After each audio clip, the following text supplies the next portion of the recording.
Camera. Today is the 15th of November, 2019, and my name is John Lilly. I'm a volunteer at the Atlanta History Center, and with me is Sue Verhoff, Director of Oral History and Genealogy here at the Atlanta History Center. We're here today to record the oral history of Mr. Van Thornhill, who served in the Army during the Vietnam War. Mr. Thornhill's oral history is being recorded for the Atlanta History Center's Veterans History Project in partnership with the Library of Congress. We're honored to have you with us, Mr. Thornhill. Thank you for participating in the project. To begin with, would you please state your name and date of birth?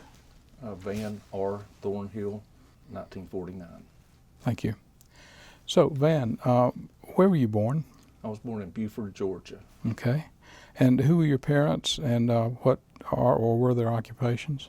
My father's Bonnie Thornhill, and my mother's Mildred Thornhill. And my dad was worked for the Postal Service, and he was a veteran also. Okay. And so was my grandfather. Okay. And so was my son. So what's your son doing now? Is he still in? He was a intelligence officer, and now he is the Chief Information Officer for Subway Corporation International. Okay. Who were your siblings, or were your siblings, their names and genders? I have a sister named Vicky. Okay. Did she serve in the military? No, she Okay. did not. What did your parents or Vicky think about your joining the service? Well, I really didn't join. I was drafted. They had the lottery, and I had a very low number. My mom was real upset about it. In fact, she was so upset that she didn't tell me she had cancer until I got back from Vietnam. Yeah. So, no, for her it was really hard. What about your dad? What was his My dad reaction? never really talked about it. He would write a letter occasionally, but I never really talked to him about it. Okay. Where did you attend primary and secondary school? I went to Harmony Elementary School and graduated from Beaufort High School, and then I went to North Georgia Technical College and got a 2-year degree in horticulture. Okay. Did you hold any jobs in high school or earlier than that before you joined the service? I worked. There were not that many jobs where I lived. It was rural. I would clean chicken houses in the summer and cut people's grass. But I worked for a company that put in appliances for houses and a cabinet shop, and really loved the cabinet shop. That was a lot of fun. Okay. So tell us about when you went in the military. You said you were drafted. So when was that? That was in June of 1970. My wife, I had promised her, at the time we had gotten engaged the Thanksgiving before, and she was going to the University of Georgia, and I promised her dad that if we got married, I would keep her in school. So when he learned about when I probably would be drafted, we moved our marriage date up until mid-April. So we weren't married but a few months before I had to go to basic training. And she stayed home and I kept her in school. It was very difficult because I only made $93 a month. But we managed for her to go to school. And when I got through with basic training, she got to go with me to Fort Eustis, Virginia, which is a tidewater area around Williamsburg. We had the best time. We were poor, really poor. I couldn't afford antifreeze for our car, so I found a all-night laundromat, and I'd park my car at the fan of the laundromat, and it would be nice and toasty warm the next morning. And last week we were there, we couldn't afford any food, so we had popcorn. So we were stopped up people after eating popcorn for a week. But we had a great time. We we would spend all of our money for gas going to all the historical sites, and it was in the late fall, and it's just a beautiful area. And so we were there, and right before Christmas, I got orders after I graduated. I was the class commander of my class for a Cobra helicopter crew chief. Okay. So when I graduated from there, we had to live with another couple for a week because we didn't have a place to stay. So we went home for Christmas, and then I went to Fort Benning, Georgia. Kathy couldn't go with me, my wife, so she went back to the University of Georgia, and I went by myself to Columbus. After I was stationed with 609th Transportation Company, and my job was actually a fun job. I was able to work on the last OH-13, the helicopters that in the MASH movies is the last one. We got to restore that and flew it to Ozark, Alabama, to the airfield there. I was hesitant to ride in it, but we made it. That was fun. And then Kathy got to move back, and she went to Columbus College. And we just had a great time there also. We found a place we could play tennis, and there again we went all over creation. And I was there through the winter, and one day I was in line. I thought, well, I've been here so long, they can't send me to Vietnam. I don't have enough time left. They did. I came down on levee, and all the guys around me said, uh-oh, you're going to Vietnam. I said, no, I'm not. Within 2 hours, I had all my shots. I was out of the company. I was at home. Kathy and I had an apartment. We were packing up to go home. Wow, so the move to Columbus was a PCS move, or it was my duty station. Right, okay. And how long had you expected to be there? I thought till the end of my career, okay. My military career, but that wasn't the case. So we packed up, and the landlord there wouldn't give me my deposit back. So I drove all the way from Beaufort to Columbus, and I was really upset. And I didn't touch him, but he knew I was there to mean business. Mm-hmm. And he wrote me a check for my $100. For $100 for me was a lot of money, a fortune. Yeah. So we went back, and I had my 30 days to prepare, get ready for Vietnam. I had never ridden on a commercial airline. Little small planes I had flown on a lot, but her family took me and my wife to underground Atlanta, and we had the final dinner and had a really good time. The comedian made a lot of fun of my brother-in-law, which I was so happy he did. He was our family rear end, but he was the family rear end. So the next day I was on an airplane. They dropped me off at the airport, and I didn't know what to expect.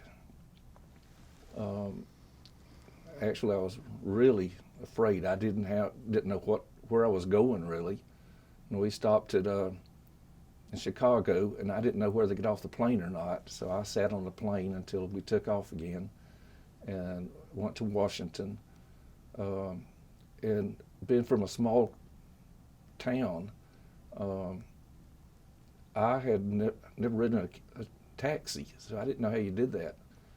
But and being from a small town, I think that one reason I was more afraid was we had a baseball team, this little community, and in that baseball team, there were about 8 or 9 of us. 2 were killed, and I'd already been to their funerals, and 2 were wounded, and 2 others, including myself, were going to Vietnam. So I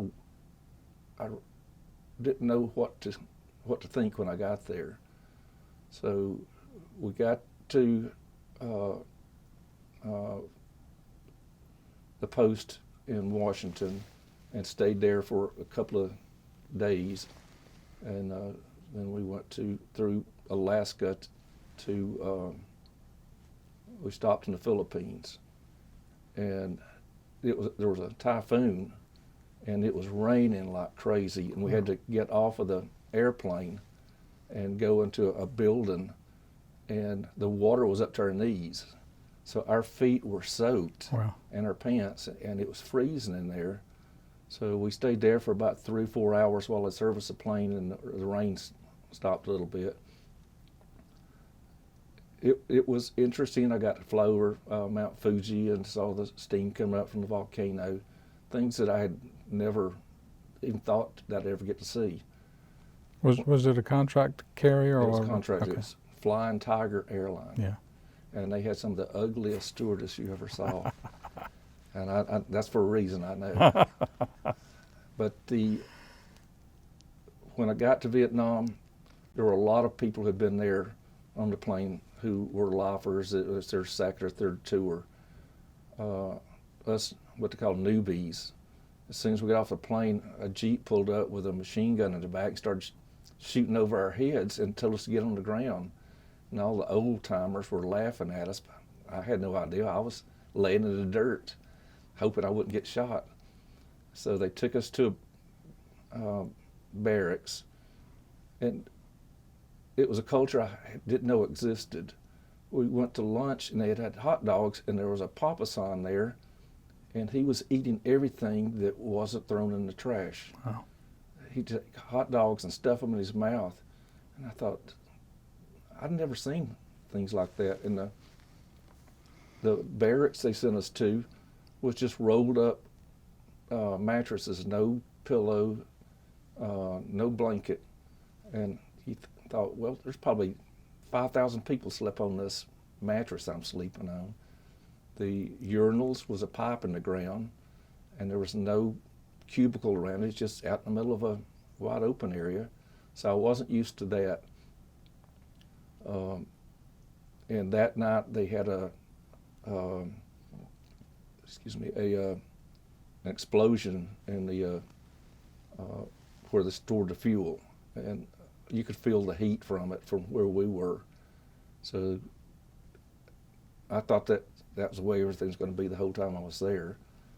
The next day I was put on a C-130 and flew into a little airfield, and it was almost night when we got there, and they put me on a bench and everybody left. They said my unit will be there to pick me up. So I was sitting with no idea where I was going, and there was, over on the other side of the airfield, there was this man, and he looked like he was European, and he walked over across the airfield and sat on the bench next to me, never said a word, never looked at me, and he smelled really bad. In a few minutes, he got back up and walked across the runway and back to where he'd come from. I have no idea who he was or what he was doing, but I thought, I'm going to be dead before I get to my unit. So a helicopter did come and pick me up, and it was after dark, and we got to the airfield in Vung Tau, which is on the South China Sea. And about 2 hours later, they had 2 rockets to come in. So that was my welcome, and thank goodness we only had one other rocket attack the whole time I was there. So how old were you then? I was 21, just turned, Okay. no, excuse me, 22, just turned 22. Okay, and what was your rank by then? I was Spec 4. Okay, so you, And my job was with the 1st Aviation Brigade, 5th Aviation Detachment. Our call sign was called Outcast. We wore black hats with a cobra on the side, and the locals called us either snakes or black cats, one or the other. We were attached to the Australian Night Squadron. They were there with us, and they had the language school also. Our mission was to support combat if needed, but most of it was, it's called the Army Aviation Transition School. They brought pilots from all over the world there to learn how to fly different helicopters in combat situations. So we had a big sign there that said, world's best maintained helicopters, and they meant it. When you weren't flying, you came back and you worked on everything that had to be repaired on a helicopter, and you had more than one. And you got really lonely out there, because sometimes you'd be there all night, and then you go fly again, or you come back and you start working again. So it got lonely because you would stay out there sometimes at night, and you couldn't get back to our barracks where we were staying, because there was a water canal with a bridge across it, and the snakes and the lizards would get on that bridge at night. Unless you had a Jeep, you couldn't get back to go to bed. You had to wait till daylight. And these lizards were like 3 feet long. Wow. So it got really, really lonely doing that. We would go to town occasionally and do what they call a snake walk. That's where everybody put a little bit of money into a pot, and the last man standing at the end got the pot. We hit every bar in town. And Vung Tau was a pretty place. But it was right beside the South China Sea and the Vung Tau River. So when the tides changed, then it would, if we had a 100-acre airfield, it would shrink to 10 acres, because the rest would be underwater. And there was a Vietnamese Army unit across the street from us. And where my barracks was, there was a road that went to Saigon, and a fence, and then the road and another fence. And on the other side of the fence was a hospital orphanage. And those little kids would come up and they'd stand there from daylight till dark, watching us, watching everything happen in the airfield. So it was the first thing I saw at night, or in the mornings, and it was the last thing I saw at night. Those little kids standing there, and it was like they were cardboard cutouts. They never moved. They're always the same. And some didn't have eyes, some didn't have arms, and they were in rags. And at Halloween, I pretended like I was a witch riding a broom and tried to make them smile. Then I was a turkey at Thanksgiving. Then me and some other guys sang Christmas carols to them at Christmas, and all the way to Easter we were bunny rabbits. And finally we started getting them to where they'd smile at us a little bit. But it was so hard every day to see those kids. And then for some reason the Vietnamese Army would shoot at us. Wow. We would be at the airfield and we'd start receiving incoming, and it'd be from the Vietnamese Army. From the South? Yep, from the South. Yeah. I was fortunate that when I was flying, a lot of the pilots didn't know what they were doing, and it was really scary because you had an American pilot there with them, but I mean, sometimes you'd hit the ground really hard when they were trying to land. Now, were these fixed wing pilots transitioning to rotary wing, or both? Okay. Both. A lot of them were. It was a new thing to go into the Cobra helicopters, the assault helicopters. A lot of the gunship Hueys. We had the light observation Loaches, and we had some of the Kiowas, the Bell 58s. So we had almost all of them. We had some of the OV-10 fixed wing. but you never knew where you were going to go and who you were going to fly with, and there was a language barrier there. So the days that you had to fly, if there was a unit that you were the closest to and they had wounded, you would go pick them up. And I had no medical training, and you would sit there and you didn't know what to do but talk to them. You didn't know if they were dead or dying, and if they were bleeding and you got it on, your mama wouldn't wash your clothes. So you'd have to go stand in the shower, and our shower was 55-gallon drums up above the ceiling that the sun heated. So some days it was hot, some days it was cold. But you'd stand there and you'd wash all the blood off of you. So she would wash your clothes. About how many people were at your location? Pilots and everything, there were about 30, 35. It wasn't very big. And I found out that most everybody was handpicked to be there. I think we're probably the best of the best in the maintenance aspect, and I think most of the officers were, but there was a big turnover with people coming and going, so you really never got close to people. A friend of mine, I got to leave before he did, and he asked me to call his wife, and his wife was a granddaughter of the president of Chamber of Commerce for Las Vegas. So when I got home, I called, her name was Pat, and they said she wasn't home. So I called back, and a man said, she doesn't want to talk to you, and if you know what's good for you, you will never call back here again. So I never called back again. And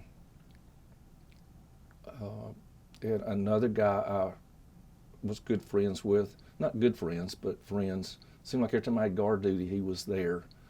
And I left before he did, and didn't hear from him for years, and I saw on a website his name and got in touch with him, and he had gone back to school and got a degree in mechanical engineering and was working on the space shuttle. He said, I'd never thought I'd be a space scientist. And we talked for a while and had something in common. We had a dog, a unit dog named Rat, and he sent me pictures of Rat, and Rat was something else. We could go out on the, if you had guard duty, if you had a black hat on, Rat would stop and you could scratch him behind his ears. If you didn't have a black hat on, he wouldn't stop. He'd go to the next one that had a black hat on. Really smart dog. But I got an email from him that he was going to get out of the aerospace industry. He worked for a company out of Salt Lake City, but he was in Florida. And his crew was the one that did the shuttle when the O-ring failed. Oh. And he just went totally, I'd never heard anything from him. And about a year later, I got an email from his wife, and I think she just sent everybody was on his email list that he had cancer and was dying. So those are the two people that I really spent time with. The rest of the time, it's one of the loneliest places I've ever been. So when you were working on the aircraft at night, were other crew chiefs doing the same thing? I mean, were there people all around? You just didn't have, you had your own problems to solve and they had theirs? Is that the way it was? Occasionally we would help each other, but we flew out of one PE maintenance to the next very quickly, so you're starting all over. And you still remember the tail numbers of all the aircraft you had. And they found out that I was the only person in the company who could type a little bit. So you had to do this report, and it was with litmus paper, 7 sheets all numbers of all the aircraft. Could not be a mistake on it.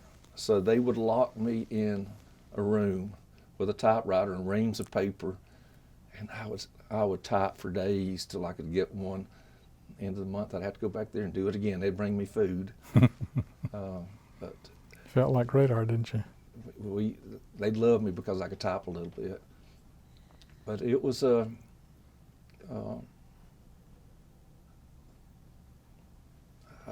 was an experience that I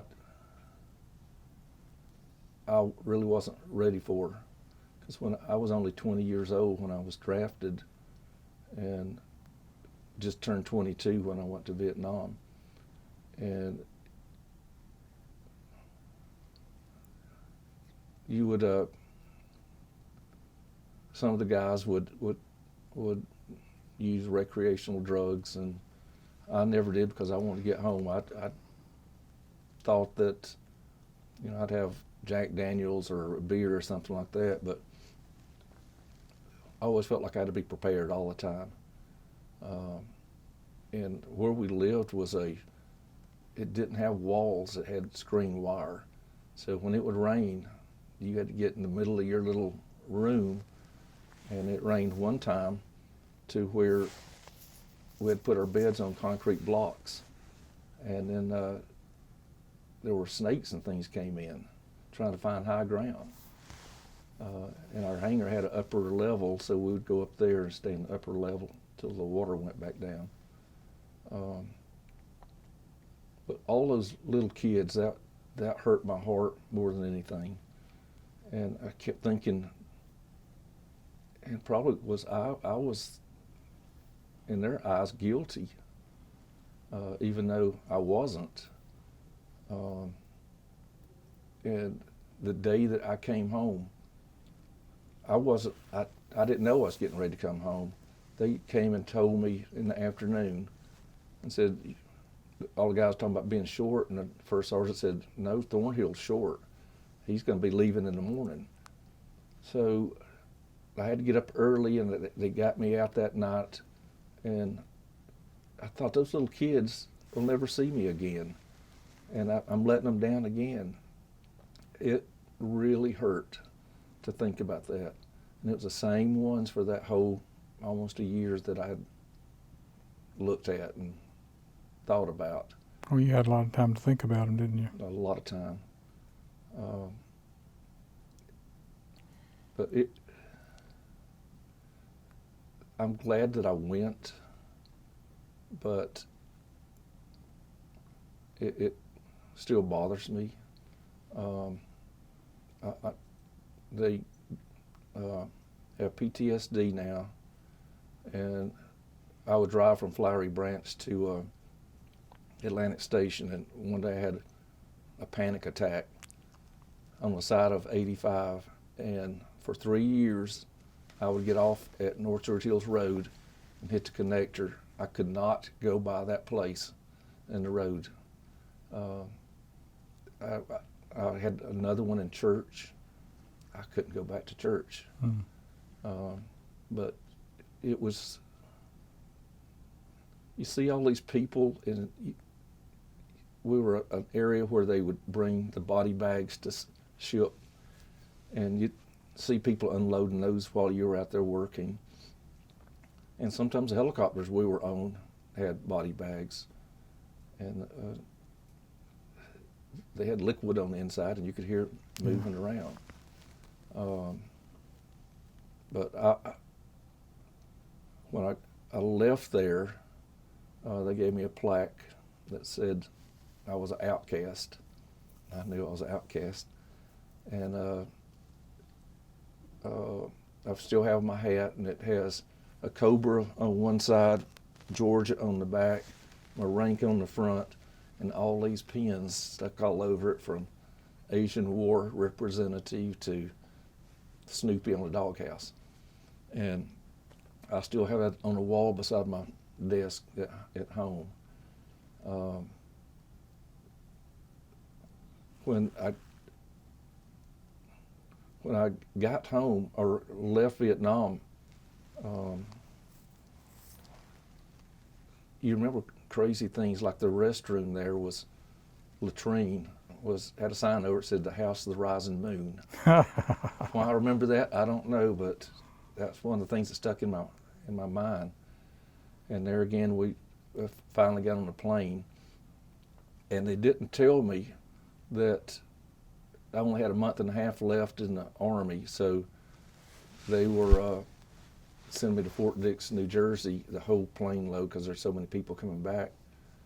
And we got there at 1 o'clock in the morning, and by 5 o'clock, I was in an Army uniform, but I was a civilian. They let me out of the Army and dropped me off at in Philadelphia at the airport, and it was not the city of brotherly love. It was an awful experience, and it was spring break, and I had a military standby, and I couldn't get a flight home. Nobody knew I was coming home, and I sat there for 2 days, and all I had was water. I didn't have enough money except for phone calls.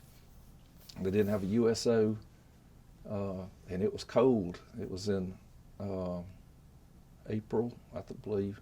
It was still cold there, and I had a short sleeve shirt on. Okay. And when I finally got on, I was the only person in passenger. And it was early in the morning, and the steward said, I'm not going to walk back there, and you can come up and sit in first class. I thought, well, that's great. And I ate so many peanuts and had so many free Cokes all the way to Atlanta. But we didn't stop in Atlanta. We went to Birmingham first, into Charlotte, and then to Atlanta. So it took a while. So Kathy still didn't know you were coming home? Mm-mm. No, till I got to Atlanta and called, and everybody was gone. So I had to sit there and wait till somebody came home. And Kathy said I was different when I came back, that I wasn't the same person, and I knew I was different, but I just didn't know how to make it different.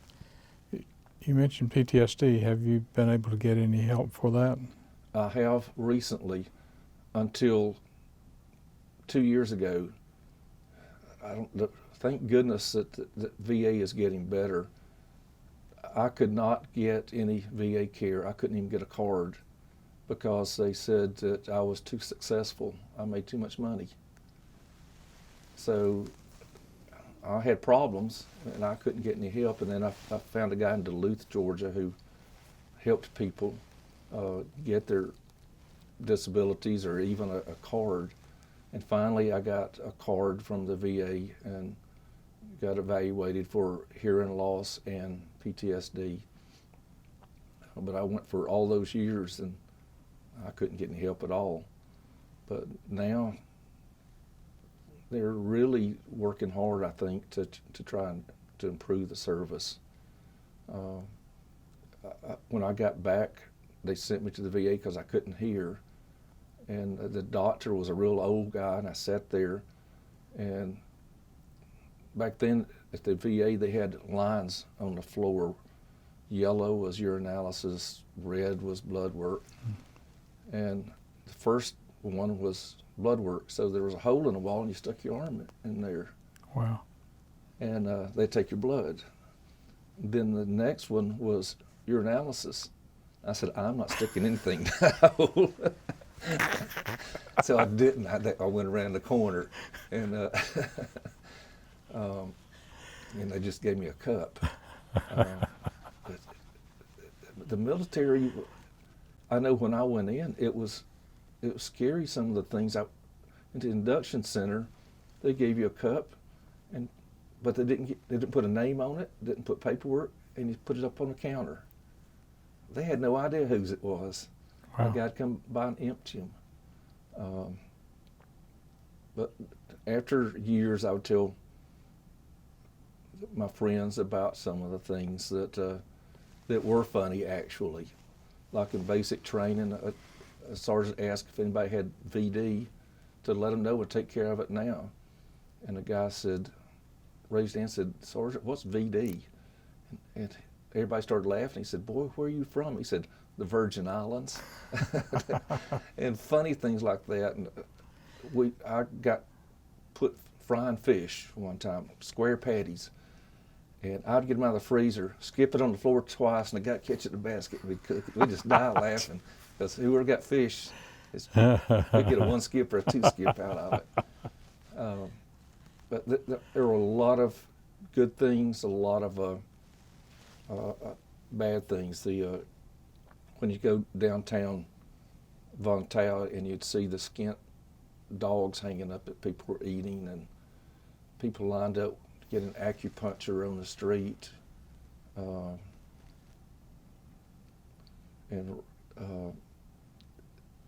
It's just eye-opening. I wasn't used to those kind of things. Do you think being in the Army helped you in any way? It did. I think that I wish they would have the draft back, because a lot of the guys that I went in, the judge said you can spend 3 years in the Army or 2 years in jail, and they made something to themselves. And they needed the discipline, and they needed a place to stay. And it worked out well for them. I was a U.S., I was a draftee, but I was like I said, the class commander, and I was a squad leader.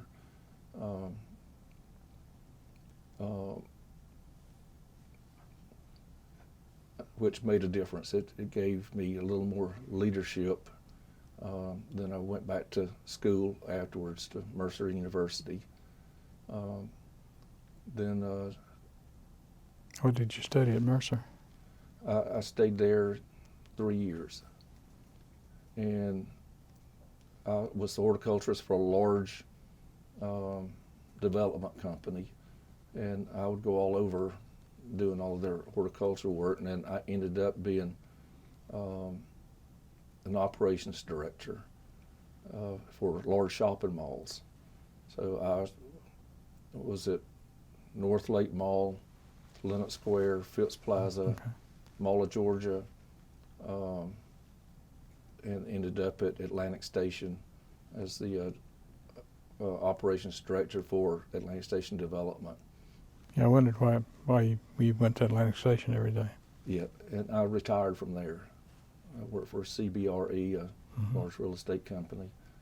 And after I retired, that's when I really started having thoughts, because my mind wasn't, didn't have work things on it. And I would get into, I was an officer in the church, and I had food ministry, and that kept me going. But after a while, you get sort of burned out doing all of those things. And it's funny, I'd go to my regular physician, and he'd ask me now, are you falling down a lot, or you having problems because you're elderly? I'd go to the VA, and it said, have you thought about killing yourself lately? Which is totally different lines of thought, but now they've got me on a medication, and that has helped a lot. I have a motorcycle, and I ride the motorcycle, and all I think about when I'm on it's what I'm doing right then. So that's helped. But it seems like now I want to give back to veterans. When I got back, 2 of my friends that got killed in Vietnam, I put flags on their graves, and my dad's. And then when I walked out of the cemetery, I thought, well, there's more over there. So I went and bought more flags and put them out. Next year I'd do the same thing, and my wife helped me. And it sort of got out of hand. And this year we put out 2,500 flags in 21 different cemeteries. Wow. And some of those veterans have not had anybody stand in front of their grave for 150, 200 years. A lot of them are Revolutionary War soldiers. So that's made a difference, and it's made a difference with the people that my friends that are veterans. I still can't really go to a Vietnam veterans group. I just don't want to. But why do you think that is? Why do you not want to go? I think after I had that panic attack, I had gone to a fall festival in Gainesville, Georgia, and they came up talking to me and want me to do things, and sort of felt pressured. And after I had that panic attack, I had to go to the emergency room 3 times. I thought I was having a heart attack over the years, but it turned out to just be anxiety. I think each of us finds the thing that we're comfortable with in terms of still serving. Yeah. And I think about those nights out on a helicopter, mosquitoes eating you up, and you didn't feel like you were crying, but you were. Tears were running down, and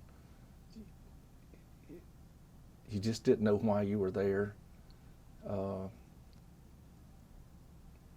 I did one time. I was out there, and Bob Hope's plane landed with gold diggers on it, but we couldn't get to them. We could see them across the airline, and a bus came and picked them up. Thought that was pretty neat. All in all, I was afraid. I felt hopeless. Some people would color the calendars 365 or 400 days on it because it was 13 months. I couldn't do that. It just made it seem like too long. So I basically just did day to day. And when I got home, I started working. It was very difficult to find a job. After 10 months, I was called back into the Army for 3 or 4 weeks. And they sent me back to Fort Benning and didn't make me cut my hair. There were about 12 of us. And we stayed in a remote area called Sand Hill. And they would bus us to the airfield, Lawson Airfield. And we didn't know at the time, but we were training Israeli pilots how to fly Cobra helicopters, which those folks were so nice, and they were so good at what they did. The females were better than the male pilots. So that made me feel better that maybe I was some of the best of the best. And they had me to go back, but they attached us to the Alabama National Guard, and those guys were crazy. They had the last dinner they had at the golf course, and they started picking up the flags and throwing them like javelins. They were real rednecks. Do you wish that you had not had to go into the Army? I'm glad I did. I think it made me different than some people, but made me the same with a lot of others. I experienced what they experienced. They experienced what I did. It bothered me because my mom died shortly after I got back. But I am truly glad that I went. I think I would be lacking in my duty as an American if I hadn't have gone. Right. And I wasn't one of those protesters. It's like they say in the Army, suck it up and drive on. That's what you got to do. So that's the way I felt about all of it. I didn't want to be there, but I was there and made the best of it. When you got home, what was the reception you got? Terrible.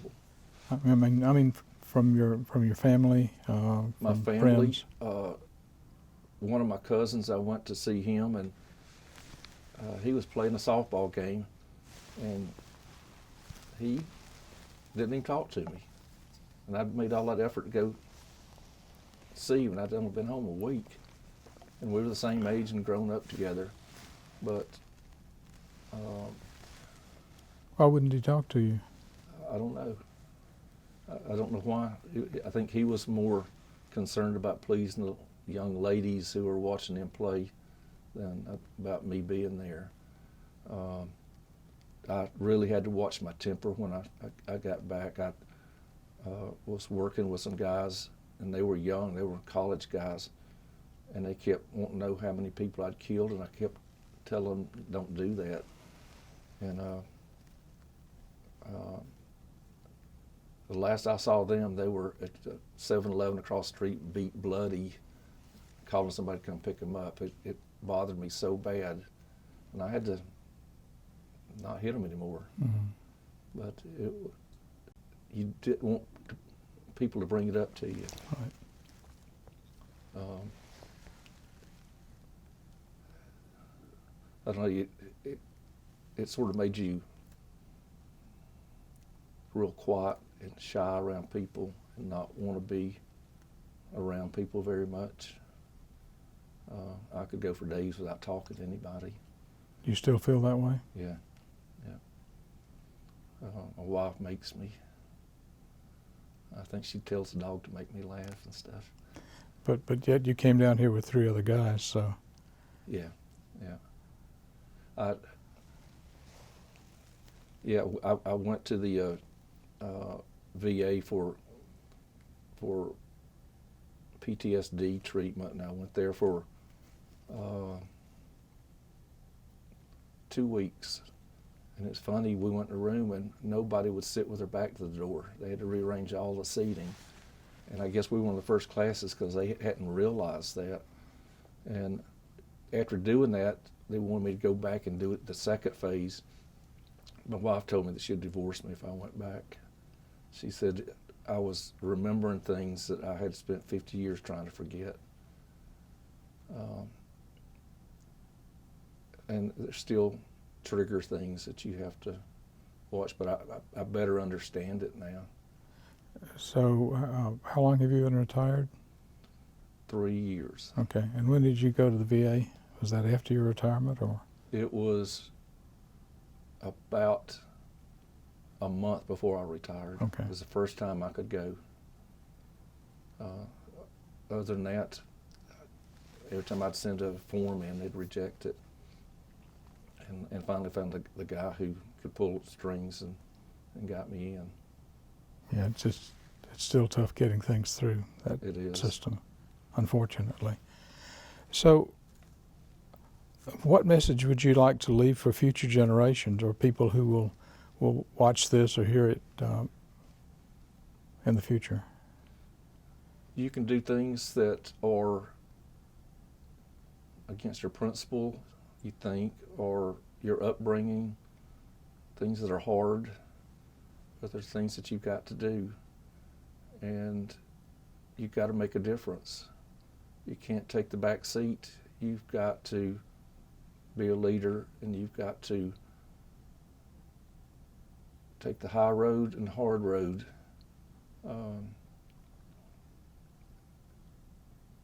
And always be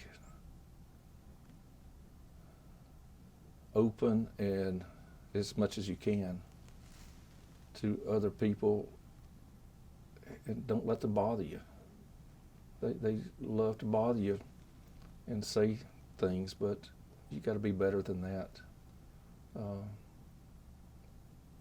And all those people, all the hard times, I'm glad I did it. I don't know what, I couldn't live myself if I hadn't.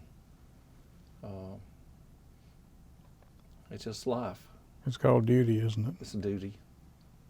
And I love my country, and if they asked me to go right now, I'd go. I'd do it in a minute. Mm-hmm.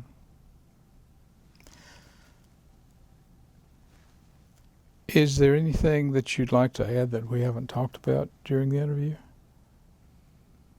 Anything that comes to mind, or I was very fortunate that I never got physically wounded. There were times as a door gunner, it was like you had a bullseye on you because that's usually first person shot.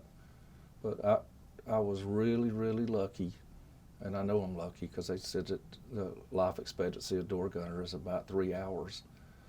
But after so long, I didn't have to go back and fly. I had to move me into an operations position to where I did everything in the hangar. I didn't have to go back out in the field. I guess too, something that I didn't bring up was when I got back, we had a child, and it was a little boy, and he was full-term stillborn. The second child was my son, and he was 30% deaf and had vocal cord problems, and had to go through all these surgeries. The third child was a little girl. She was full-term stillborn. Wow. The fourth, my daughter now, she weighed 1.5 pounds, and they didn't expect her to live. So I have gone through all of the CDC studies for Agent Orange. I've been on the registry since I got back. It's been non-conclusive, but it seems like now the VA may be thinking there could be something there, but so far nothing. But it's hard to look at my wife and think that maybe some of that caused the problems. It was awfully hard to go home and undecorate your baby's room before your wife got back home. I'm so sorry. But like I said, you got to suck it up and drive on. You just got to keep going. Yeah. And my kids are closer now than I think we could have been, but it would have been nice to have 2 daughters and 2 sons. But what do you wish people knew more about veterans? I think talk to them and try to understand them. I know in Sunday school, right before Veterans Day, they said, "You're a veteran." And we have heard people are offended when they say, "Thank you for your service." And I said, "You just have to tell me welcome back home." And that says it all, because nobody ever told me that. So when we had the service, everybody came up and hugged me and said, "Welcome home." I don't know how they got the word out so quickly, but it meant a lot to me. That got me emotional. Yeah.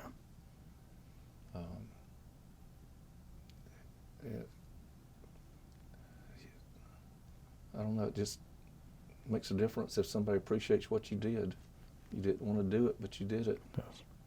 And somebody thanks you. Because we never got thanked. Right. Understand.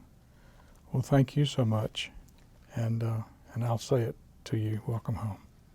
Thank you. Sometimes you don't want to talk about things, but sometimes, like talking to you, it makes a difference. And I probably didn't say everything that was in my heart and my mind, but enough to, I think you understand that what I'm thinking and what I'm feeling. And if you decide you want to, you can always come back and Okay. do another piece of this. Thank you, Van. Thank you. Van, I've just got a couple of quick questions for Okay. you. So if I'm understanding it right, you kind of had 3 different responsibilities in your job. Mechanic, you worked on the aircraft, Right. door gunner, Mm-hmm. and then you also worked training these pilots when Right. you were in Vietnam. Right. About what percentage would you say of your time there did you do each of those things? We would fly almost every day with the training of the pilots. It wasn't combat situations. It was, you'd go out and you would land in the middle of nowhere, and which was scary because you didn't know who was around you. But I would say it's probably 50% flying, 50%, or maybe more than that, 75% of the maintenance working on the helicopters, because we had more than one helicopter. Right. Okay. Anything you can tell us about working with those South Vietnamese pilots? What that was like? you really couldn't understand them. That's why we had an interpreter with us most of the time. In the language school, those guys flew as much as we did. I don't know that they really appreciated what we were doing. It's almost like they took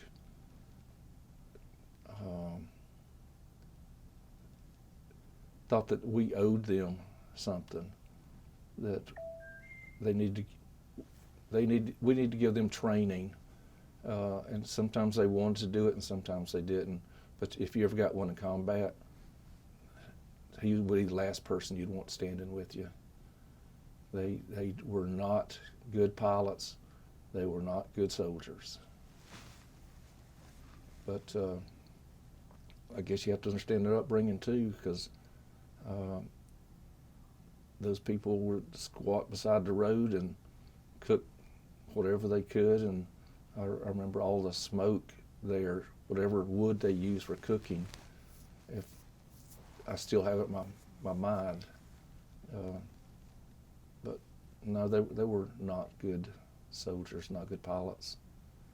We'd have to go over and over and over. But if we did Australian or